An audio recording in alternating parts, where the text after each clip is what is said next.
its way into the sanctuary. I was reminded today how churchy of a word the narthex is. It really is. And I had somebody look at me like, the what? So. Yeah. Now, those of us who have grown up in the church, we've called it that all of our lives. It feels natural, but for a lot of people, it's an odd word. So for those of us that are of our age and our generation, this was the place where you came to get your spankings. That's right. I've had many a spanking in the narthex. Yeah, me too. Yeah, thanks for bringing back those good memories. Anyway, this is our Friday preview. Yeah. It's kind of what we've called them. Kind of update on what's going on in the church and what's coming up in the next week. So, Brooke, I'm going to kind of defer to you on this. Well, we've had a pretty good week this week. We had Celebrating Families last night, which has just turned into a beautiful collaborative ministry with some other organizations in our community, and really just being a safe place for people to come. And eat good food. And eat good food. Yeah, it's been a great time. So school's out for the summer, which we're going to talk about this summer in a minute, but that was a big deal this week. But this coming Sunday, which is Memorial Day, but we're also to Fifth Sunday, so we have a few special things going on. We've got our Fifth Sunday offering for Holston Home for Children. So if that is a ministry that's near and dear to your heart, you'll want to contribute to that. Just make sure you mark it, and Miss Connie will make sure it gets in the right place.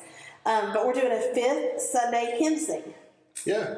So y'all have been submitting hymns. And we finally got a lot of suggestions. Yeah. So many that we probably can't sing them all. Right. But we're going to try, right? So here's the thing. If you submitted a hymn and it doesn't get sung to this Sunday, we've added it to a list to continue trying to get some of our favorite hymns. So some of the hymns we're going to sing all of it. Some we're going to sing one or two verses.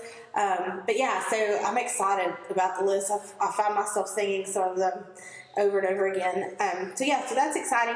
The other thing I want you to know is if you have a kid in your life, or if you're an adult and you struggle to pay attention, let the kids have it first, Dave. But I know who you are.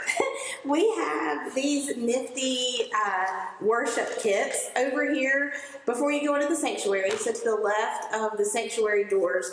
And in them are all kinds of quiet activities for children. And believe it or not, we kind of pair them up with the sermon. So don't feel like these are just busy activities for your kids and to keep them quiet. It helps them focus, and it helps teach them about what we're actually talking about in the service.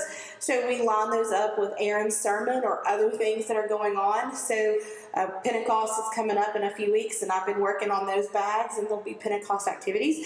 But we have bags for preschoolers, and we have bags for elementary students.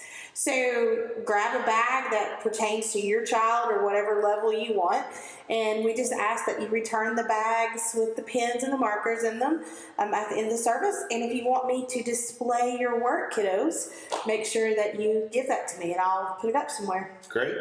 Yeah, it's a great thing. It's kind of the things that we use with our kids. Sometimes there's activities in there, but lots of things to do to help your kids focus and learn how to worship, because we want kids with us. You know, if your kids are 4 or under and they need the nursery, by all means, utilize that. But if you want your kids with you, these are available for you. Even our youngest daughter, at age 20, still colors and doodles during worship. Yeah, and I'm always reminded, I used to think that was disrespectful until one day I was talking to a young man, this was years ago, and I thought he'd been just not paying attention at all. And he had been doodling these, really, he was very talented. And I made a comment, kind of a snarky comment, and he was able to tell me everything that was going on. And so it actually helps our kids pay attention. It does with our daughter. Yeah. So we mentioned that school. Oh, a couple other things before we get to the summer stuff. We are doing our Change for Children offering. So this will be the last Sunday that we collect Change for Children offering. That'll help the annual conference grants. And we split that 50-50 with us and the conference. So be generous with your change. So come and do that. But we'll continue to collect change all summer. And that helps to offset our cost for the field trips that we take, so that all of our children, community children, our families, they don't have the financial burden of field trips. So, but now, can we get to the summer? We can get to the summer now, since you're obviously very excited about it. Well, it doesn't take a whole lot to get me excited, but I'm pretty pumped about some of the stuff that's going on. We are going to take extra field trips this summer on Sunday night, so there's getting ready to be a whole list of stuff. Children's coming up. ministry. Children's. I mean, listen, if we're taking a field trip and you as an adult want to come along, we would love to have you. You'll have to pay your way. But we would love to have you. I think it's great when we have multiple generations go on some of these trips. But starting in June 22nd is a Wednesday. We are going to do for 5 weeks in a row. We're going to do something called Wow Wednesdays. And Wow Wednesdays, Wow stands for walking on water, because Jesus is calling us out into the waters. We're not sure what's there. We're not sure exactly how all this is going to happen. But we are going to do a day camp from 9 until noon, so kids can be dropped off at 8:30. Each day is going to have a theme. We're going to have loads of activities and Bible stories. And this is something to invite our friends. We're going to make a really hard push to invite our community. So I may be asking for some help distributing some flyers and that kind of thing. But if that is something that you can give some time to, you don't have to have some special crazy talent to do that. We're going to have 5 things. We're going to have a water day. We're going to have a science day. We're going to have an art and theater day, or an art and crafts day, and a music and theater day, and then a sports day. And so we're looking for folks who can maybe commit to one or multiple Wednesdays to be here and help us with that. So Sounds like you might need some people kind of working behind the scenes too, not just directly with kids. Yeah, so some of us aren't as comfortable working with children as others, although you're really good with kids and they love you. But they do love you. Ask any of our kids about Pastor Aaron's special super power.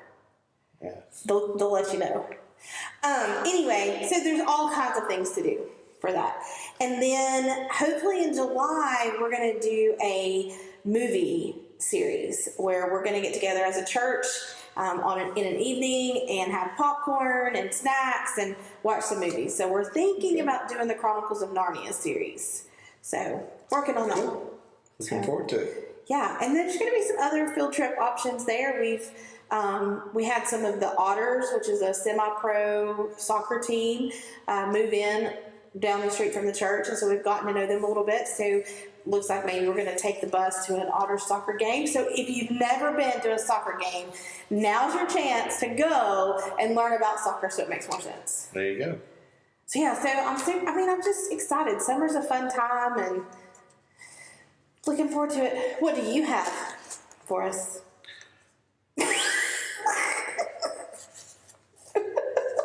You put me on the spot. I did put you on. I don't have anything You and for you. David constantly. You and David are always putting me on the spot. Like, oh, let Brooke do it. She can handle it. In fairness to me, you said, "Are you ready to do the Friday preview?" And I said, "I don't have anything for it. Do you have a plan?" And you said, "I've got it." I do, and I did. Yeah. But you and David are going to get it one day from me. Especially David Frost. He's going to get it. I'm going to get him. I look forward to that. He had me singing. Better him than me. Yeah, he had me singing in a microphone. He did, because you're in a musical group. So, yeah. So anyway, next week coming up, so we've got our Sunday morning activities on Sunday. So Sunday school at 9, our connection time at 10 o'clock, worship at 10:30. We will not have Sunday evening activities because it's Memorial Day weekend and lots of people do stuff with their families. Sure. But next week we have our community meal on Thursday. So if the weather's nice, we're going to set some tables and stuff up outside so we could use some extra hands. So if you've never volunteered with that ministry before, this is the time. Yeah. There's inside tasks. Just sitting around talking with people is important. Yeah, So absolutely. yeah. And I'm going to say a very preachery thing right now. We're entering into the season of summer, which means people travel a lot. There's a lot going on, which means you may not be able to join us every Sunday morning for worship. But I want to encourage you, first of all, to join us when you can. Make it a point to be with us in worship when you're able to. Not shaming you when you can't, just reminding you that we're here. The other thing I'll say is remember that we still have to pay the same bills and pay the same salaries and do all the same kind of ministries during the summer that we do during the rest of the year. So don't forget to support your church with gifts. And I'll say that whether you're a member here at our church or Somewhere another else. church, that's an important thing that we need to all be committed to during this time of year. I'm looking forward to the summer. I'm looking forward to the concentrated effort that we're making to reach out to the community around us. Super excited. Yeah, and you'll hear more about that. We're going to make some real strong concerted efforts to reach new folks and invite them to participate in some way with our church. So we've got a lot of people moving to the area, and there's a lot of people in our community that aren't part of a church family. And we want to invite them to do that with us. Oh, exciting stuff. Well, we hope to see you Sunday, whether you are here with us in person or online. And check out the social media pages and the websites to keep up on what all is happening.